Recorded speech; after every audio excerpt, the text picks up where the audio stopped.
Hey folks, welcome to another episode of AI Agent podcast series. We have Aishwarya, who is founder of Intelligence.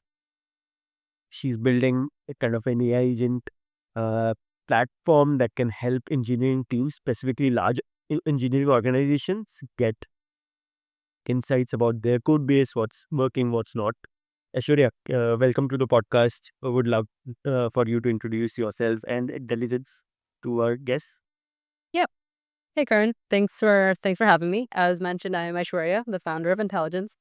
Um, so yeah, just a brief overview of what got me to start Intelligence. Before Intelligence, I was at Uber for about 4.5 years, and I really started it because I was super annoyed by how much engineering overhead there was at these large companies. We made a list of like all the things that we were doing, and we were only spending about 30% of our time writing code. So it was a majority of a lot of status updates, a lot of waiting on other teams, a lot of answering other people's questions, all of waiting for PR reviews. All of these things compounded our time and kind of really deteriorated the like quality of life day to day. Just the amount of time that we were spending on all of these kind of miscellaneous things. So that's kind of what got me to start Intelligence is I wanted everyone to have one full domain knowledge, so you don't spend 2 years learning the entire infrastructure of a company, and two, that engineers are actually able to focus on deep work, like actually building really exciting, cool new things and designing it, and can kind of put on autopilot a lot of the other things, like what the team does, stand-ups, being able to understand new features, being able to do code reviews, all those things. We believe that with like a centralized engine that can really understand your engineering stack, we can kind of help address that. So yeah, that was the goal. What got me to start. Yeah, I think I've been part of like some like decently big orgs and I faced this issue myself, so kind of totally resonate with the problem statement. Very curious. I mean, like about there have been these stand-up bots type things, right? That have been kind of and we have tried using them, but what happens is at the end it's not sustainable. But I'm guessing your insight is with code being there and kind of like you adding that level of kind of indexing, etc. It kind of given that insight to the manager. That's the right way to go about it. Yeah, there's a lot of things, right? So one is we just think that or for day-to-day updates, so that's a small part of the product feature, right? I think a lot of it is we don't want it to take a long time for information to like disseminate or spread across engineering org. So if someone in team X made a change, everyone on team Y who needs to know about it should know about it right away. We do a whole like manager insights page portal. So a manager doesn't need to sit and ask every person on their team every day or every week what happened or what some other team did and do like one-on-ones for that. All of that you can kind of like customize and create insights that are like qualitative that would give you the same information the person could give you, but like without wasting their time sharing that information. See, that's really the goal. I mean, I think all the other point solutions are just us hearing like where these things come up day to day. But really we just want yeah, if someone builds a solution that anyone can understand that without having to have a lot of human touch points and friction. So coming to some technical kind of know-how, I'm pretty sure like while working on these like large code bases, you would have to do a lot of innovation on code indexing side, like probably AST side to kind of get the whole repo understanding. So what are some of the things that you can share there? What are some of the breakthroughs? Yeah, yeah. I think first of all, what a lot of people don't like, that's a good point. I know you've worked in the field, so but I think what a lot of people don't understand is that code is like very different than documentation, like or docs. And one thing that we also do is we don't just do your code base, we also take in your docs or your issues or your PRs, and maintain like historical context over all of these things. So in order to do that, it's like a very different problem than kind of just asking questions over a set of documents, right? So yeah, what we found to be useful is we like continuously keep that kind of code structure tree file directory thing up to date, so that it knows how things work under the hood, like in terms of the code structure. So that's been one thing. We also do a lot of hierarchical processing, so we're able to kind of do deep dive analysis of things. I think one of the biggest challenges with this is engineering is very much like an abstraction game, right? Like you need to understand things at this like super high architectural view versus you need to also understand like how one particular function in some file is implemented, right? And both of them are like equally important for you to be a good engineer. But if you think about like one-off Q&A that Copilot and others do, it's kind of really hard. At least the feedback we've gotten from users, it's really hard to get both and all like kind of levels in between views of your system, because it's very much like the way most people use those products right now is they just highlight some code or ask some like very specific things, because they don't really trust it to just say, hey, explain or walk me through this entire system. They kind of will go to someone else. So that's one problem that we really tackled from day one, is how can we actually map out the entire system and provide that as insights to whoever is onboarding and using it. And so, like to give that top of the level overview, so you might be kind of creating a map of sorts, like kind of like probably something like a graph, as you mentioned, like a file graph or a function graph. Is there kind of some read, like, is that kind of your own thing you're using?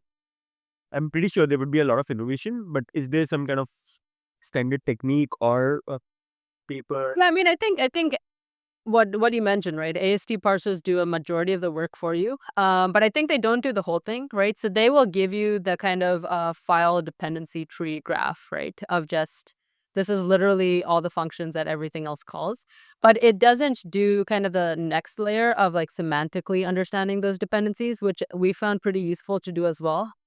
Is like on top of that, you actually want to understand like, sure, this function called these five other functions, but can you just pre-process beforehand why and what they do?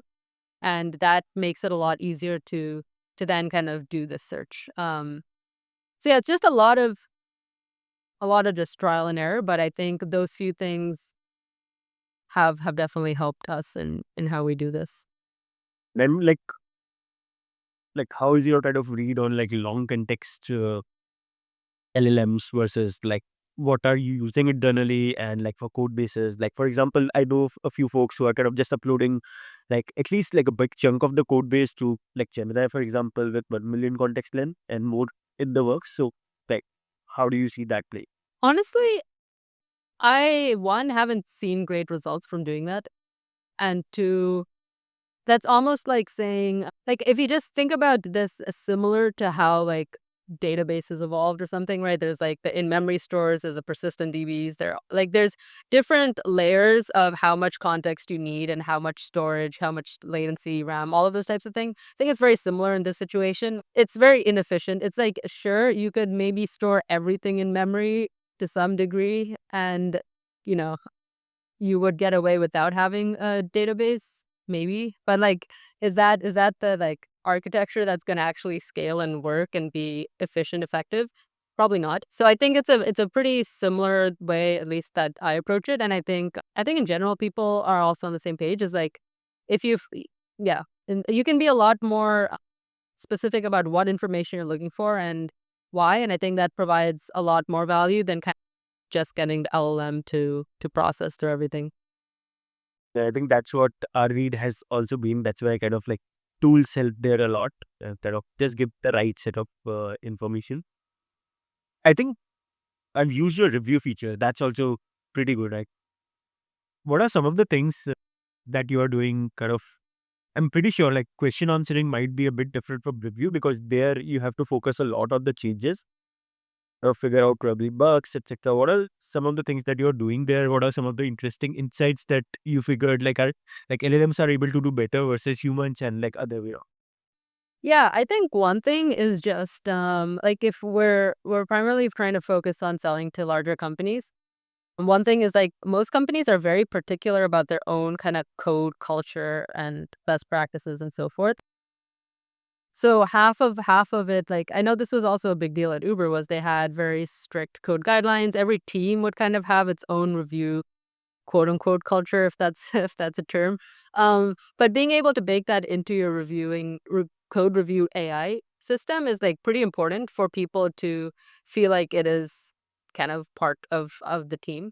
So I think that's been a large part, is like we actually allow you to upload your best practices. You can kind of update it as you go. So if we leave a comment that you don't think is useful or valuable, you're able to tell it to update this to learn that.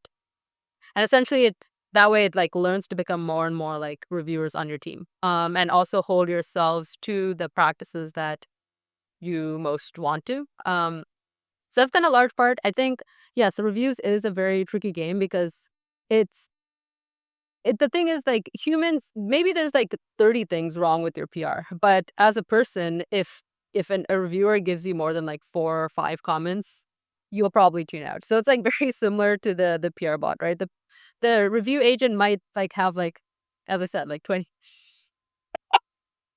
a lot of different things on the scale of, hey, you like didn't follow this guideline for Django best practices, or your whatever, all of those types of things. But it's like a kind of a challenge to figure out like what's most important to the user at what time.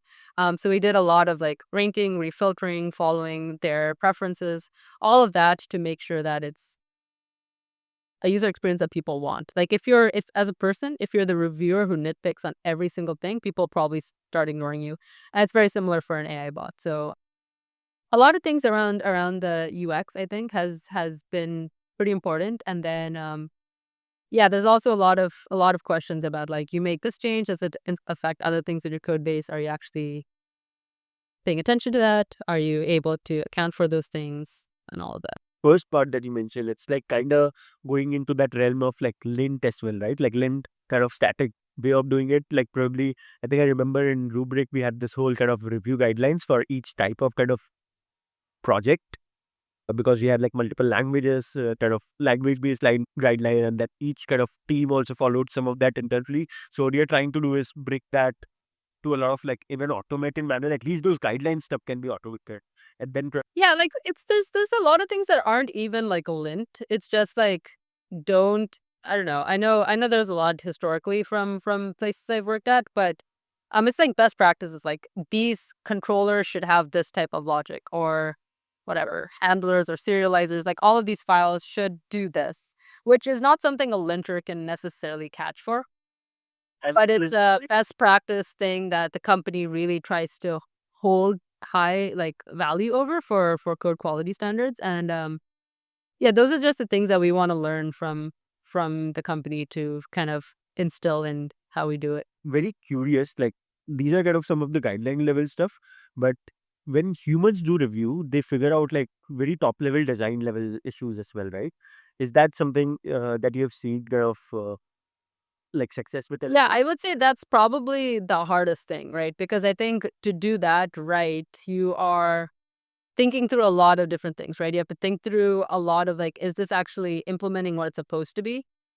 So we do pull like the ticket description to whatever detail the person wrote it. Um and yeah, so it's there's a few reasoning steps that we do to try to evaluate that, but that definitely is, I would say, probably the the hardest challenge. And I think only like the really astute PR reviewers go for that. Yeah. So there's kind of the question of, are you going to tell the person that, hey, you implemented the wrong thing? Is the AI agent like able to understand that with high confidence, or does it assume that you know what you're building and just try to catch like, oh, you didn't catch this error, or you did this dereference that you shouldn't. Yeah, so we try to categorize it into different categories, right? So bug fixes, security vulnerabilities, as like a handful of other ones that come up often. And yeah, you kind of filter check for each of them in different ways that make the most sense. Makes sense. I'm kind of like very happy as a reviewer that like I don't have to do any nitpicks, and like the guideline based stuff kind of finding. I just need can focus on the bigger picture and like get the review on that. So I think that's what I'd love to do as a reviewer. Yeah, I think also for a reviewer, like getting to a place where you know what's going on before you have to sit there and read the whole thing it saved me a ton of time, and I think people like that too. Yeah. No, I think one thing that you kind of touched upon, like, is like the number of things that AI comes up with, right? And that I think is kind of true across like the review product. You have an engineering report product as well. They are also like if you kind of by the way, if you want to explain it quickly to the audience, what does that product do? But my question is around like if you have a lot of things on that front, then also it becomes kind of like how do you balance it? Like giving the right ingredients, right? amount of detail, but not giving it too much. Yeah. So just to chat about the report thing is we saw that this is a problem for both engineers and the managers, to be honest. Like engineers feel like their work is not evaluated properly. Huge issue at a lot of big tech companies. Like you can be the one who's actually doing the like challenging things, but if you don't have the right relationship with your manager or you didn't like promote it well enough, you may or may not get the credit for that. So we want to just add as much transparency in that. And if you think about current tools, they don't really give you that qualitative insights on who did what, why, when, where. It's mostly just like you committed 10 PRs, there's no outages, great. Now let me go ask person X on the team what they think about you. And so that whole thing kind of has come up from a lot of people in the whole performance side of things. So yeah, we're essentially just building a dashboard that, and from managers, like they want to save as much time as possible in terms of having to go around and ask 30 people to come up with the story and picture of what's going on. So yeah, we just build kind of a customizable qualitative dashboard where you can ask any question about like, yeah, what's slow on my team right now, or which PRs fixed this, which PRs broke something. And yeah, we try to gather the insights across all of the code in order to do that with high fidelity. I think there also like the question of like how much detail the AI goes into, right? And I'm guessing like how do you kind of balance it? Like what is the kind of Yeah, I mean, so this is kind of similar to what we do with the rest of our code base exploring thing. We generally try to start with an overall view and then give the user the ability to ask further about anything that they care most about.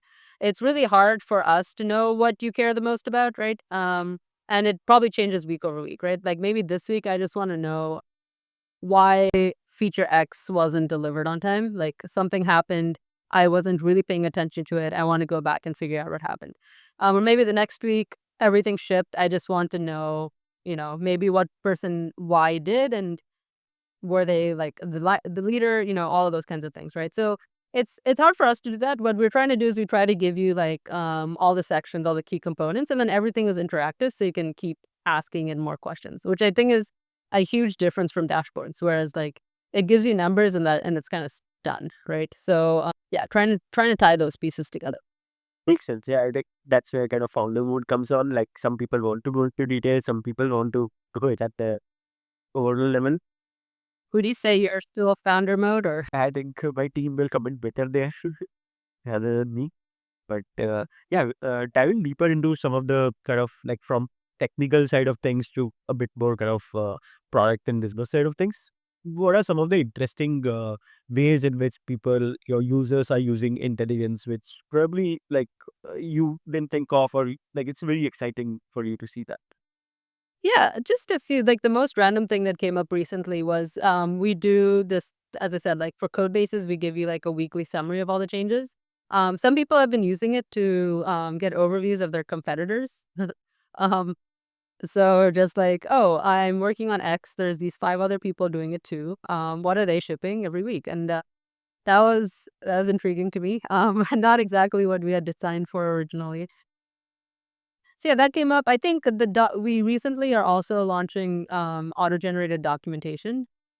It just came from a lot of people saying, "Hey, you're being able to like explore this is cool, but like what if I can just send that whole map to someone and they can look at it and kind of interact with it." So that was another thing that kind of came out of people just asking for it several times. Um, in terms of other things, yeah, I think those are the most surprising ones. The rest are mostly like one-offs, situations or questions.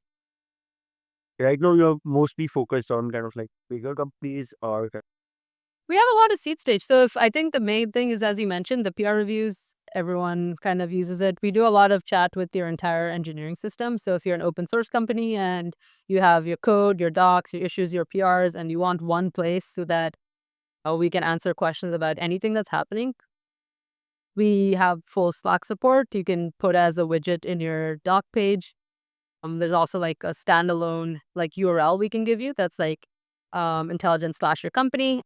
Anyone who goes to that will automatically be able to ask or integrate with anything that they see. So yeah, a lot of things we do for seed companies too. Definitely in the same, like going through a lot of those things. So hope to we yeah trying to cater for that as well. Guessing the intelligence URL is the one that people are using mostly for kind of open source computers. What is being shipped? We have a lot of chat in the docs too. I think our main advantage there is that we live index your code like every time you put up a PR. So that allows your docs to have gaps and users to not really notice because we can like answer all the questions based off of the latest code. And yeah, so that's also fairly common. It's just like I think people are very used to now having a chatbot within your like documentation or your site. So it's been a very no like user education needed at all for that. And the other thing is we provide the like open source maintainer with like a full dashboard of all the questions and insights on what people are asking. So that kind of informs you on like what things to better improve. I think I just would love to deep dive or kind of the thing that you mentioned, right? Like in your case, you need instead, like in addition to like the other companies that are maintaining like code indexing or kind of current view of the code base, like whatever type of indexing they are doing, you need to also maintain the history, which is kind of unique to kind of your value prop because you are kind of giving this timeline map of what happened over time. So what are some of the interesting challenges that you face because you had to do that and not just kind of static code bases? Yeah, because like if you think about it, right, a person that's like comes up very often. Like you want to know, hey, what are the latest changes in this code base? I haven't looked at it in the last week or something. Or a manager needs to know that. All of these things are there's a lot of use cases around knowing how things changed or evolved. Or if you're trying to debug something, you want to know like what happened that might have caused this issue, right? So yeah, so I think we kind of designed that from the beginning. If you think about it, as I said, like we index all PRs issues. We actually store the code in multiple different formats that allows us to search for like time dependent things as well. So yeah, it's kind of a combination of different storage formats, query formats, trying to make sure we're not duplicating everything. We definitely don't have like infinite snapshots of your code base. So, yeah, it's kinda just thinking through the most data efficient way to support both of those use cases. I think there will be some scaling challenges there as well, right? I think if you do it in an efficient way, you can do it with almost no additional memory or maybe just like O of 1.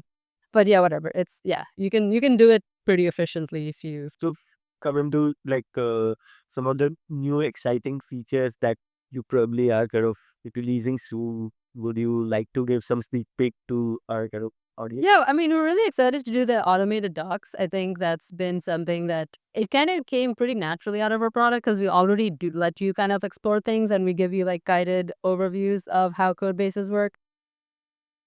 So yeah, personally, it's just something that's I know at least at my previous jobs, whenever I like transitioned on or off a project, I was always responsible for writing a knowledge transfer doc and I'm so glad, like, if we can just get rid of that, I'd be so happy. It's just like I would spend so long writing a 20-page doc and then someone else will like build a project on top of it and like 2 months later, half of that doc is invalid and yeah, so that's definitely one thing.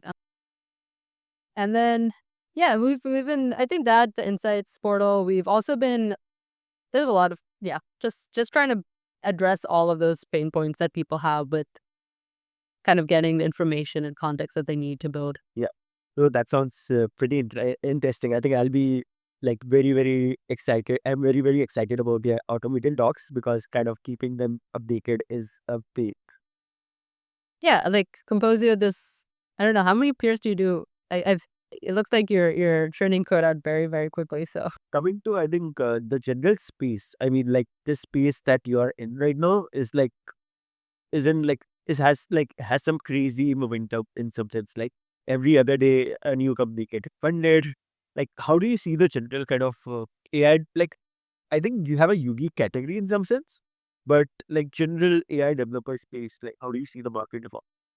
yeah, it's really hard to tell. I mean, I feel like the first time Devon came out, everyone was like panicking for the lives that we're not.